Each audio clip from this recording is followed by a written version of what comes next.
नमस्कार। न्यूज़ 18 बिहार झारखंड के digital platform पे आप सभी दर्शकों का बहुत बहुत स्वागत। मैं राहुल ओझा आपके साथ। डोनाल्ड ट्रंप और व्लादिमीर पुतिन की मुलाकात के बाद यूक्रेन के राष्ट्रपति वोलोडिमीर जेलेंस्की अपनी स्थिति मजबूत करने की कोशिश में लगे हैं। जेलेंस्की ने डोनाल्ड ट्रंप के बाद यूरोपीय नेताओं के साथ बातचीत की है। इस बातचीत के बाद उन्होंने सख्त रुख दिखाते हुए कहा कि ट्रंप के बाद हमने यूरोपीय नेताओं के साथ अपनी स्थिति पर समन्वय किया। यूक्रेन की स्थिति स्पष्ट है कि हमें एक वास्तविक शांति स्थापित चाहिए जो अस्थायी हो। जेलेंस्की ने शनिवार को ट्वीट करते हुए लिखा कि हम चाहते हैं कि हत्याएं जल्द बंद हो। युद्ध के मैदान और हवाई हमलों के साथ ही हमारे बंदरगाहों के बुनियादी ढांचे पर भी गोलीबारी बंद होनी चाहिए। सभी यूक्रेनी युद्धबंदियों और नागरिकों को रिहा किया जाना चाहिए और रूस हमारे अपहरित बच्चे को वापस करे। जब तक आक्रमण और कब्जा जारी है, रूस पर दबाव बनाए रखा जाना चाहिए। जेलेंस्की ने आगे कहा, राष्ट्रपति ट्रंप के साथ अपनी बातचीत में मैंने कहा कि अगर त्रिपक्षीय बैठक नहीं होती है या फिर रूस युद्ध रोकने से बचने की कोशिश करता है तो प्रतिबंधों को कड़ा किया जाना चाहिए। प्रतिबंध एक प्रभावी साधन है। यूरोप और अमेरिका दोनों की भागीदारी के साथ सुरक्षा की विश्वसनीय और दीर्घकालिक गारंटी होनी चाहिए। यूक्रेनी राष्ट्रपति ने आगे कहा कि हमारे देश के लिए महत्वपूर्ण सभी मुद्दों पर हमारी भागीदारी के साथ चर्चा की जानी चाहिए। विशेष रूप से क्षेत्रीय मुद्दे यूक्रेन के बिना तय नहीं किए जा सकते। उन्होंने ये भी कहा कि यूरोपीय नेताओं का बयान हमारी स्थिति को मजबूत करता है। हम सभी सहयोगियों के साथ मिलकर काम करना जारी रखेंगे। वोलोडिमीर जेलेंस्की ने बताया कि वह अगले सप्ताह वाशिंगटन में अमेरिकी राष्ट्रपति डोनाल्ड ट्रंप से मुलाकात कर सकते हैं। जेलेंस्की ने कहा कि अलास्का में पुतिन और ट्रंप के बीच मुलाकात के बाद शनिवार को उन्होंने ट्रंप के साथ लंबी और सार्थक बातचीत की। उन्होंने सोमवार को व्यक्तिगत रूप से मिलने के निमंत्रण के लिए ट्रंप का आभार व्यक्त किया। जेलेंस्की ने यूक्रेन युद्ध पर बातचीत में यूरोप को शामिल करने के महत्व पर जोर दिया। उन्होंने कहा कि यह जरूरी है कि अमेरिका के साथ मिलकर विश्वसनीय सुरक्षा गारंटी सुनिश्चित करने के लिए यूरोपीय नेता हर स्तर पर शामिल हो।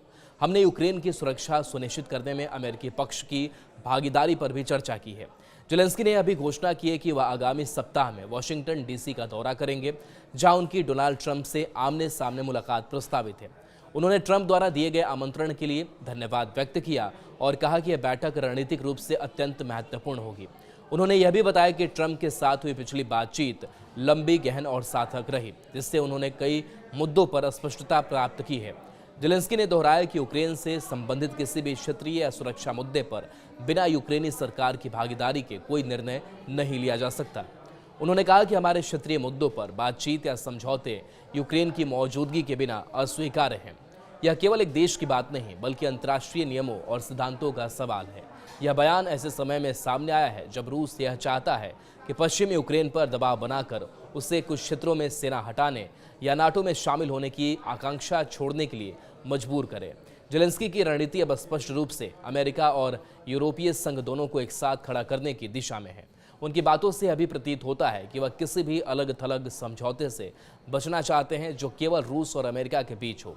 उन्होंने जोर दिया कि सुरक्षा गारंटी केवल तभी प्रभावी होंगी जब वे बहुपक्षीय और पारदर्शी हों, जिनमें यूरोपीय शक्तियों की भी भागीदारी हो।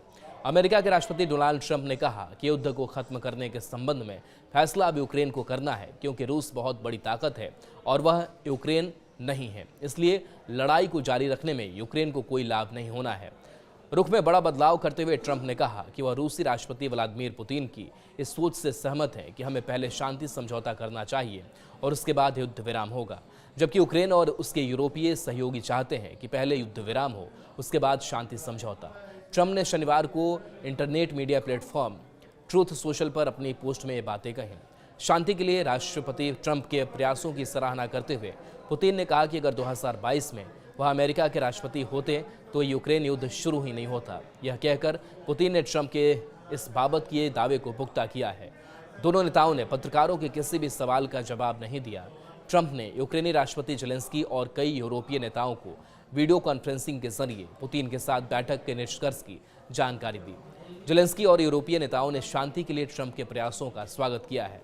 जेलेंस्की ने कहा कि वह सोमवार को वाशिंगटन जाकर भविष्य की योजना पर राष्ट्रपति ट्रंप से बात करेंगे। इस बैठक में कुछ यूरोपीय नेता भी शामिल हो सकते हैं। जेलेंस्की ने पुतिन के साथ त्रिस्तरीय बैठक पर सहमति जताई है, लेकिन पुतिन ने जेलेंस्की के साथ बैठक पर सहमति नहीं जताई। उन्होंने यूक्रेन मसले पर ट्रंप के साथ अगली बैठक मॉस्को में करने का प्रस्ताव रखा है। रूस ने ट्रंप के इंटरनेट मीडिया में आए उस बयान का स्वागत किया जिसमें ट्रंप ने पहले शांति समझौता करने की बात कही है।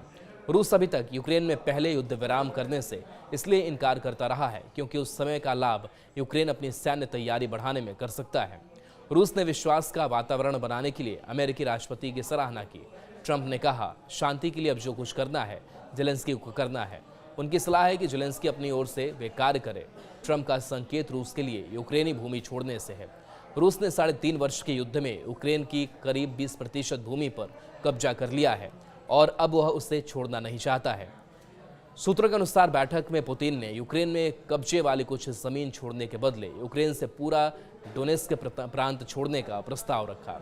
इस प्रांत में अधिसंख्य लोग रूसी भाषा बोलने वाले हैं और अभी तक की लड़ाई में रूसी सेना इसके 70% भूभाग पर कब्जा कर चुकी है। इससे पहले 2014 में रूस ने यूक्रेन के क्रीमिया प्रायद्वीप पर कब्जा किया था।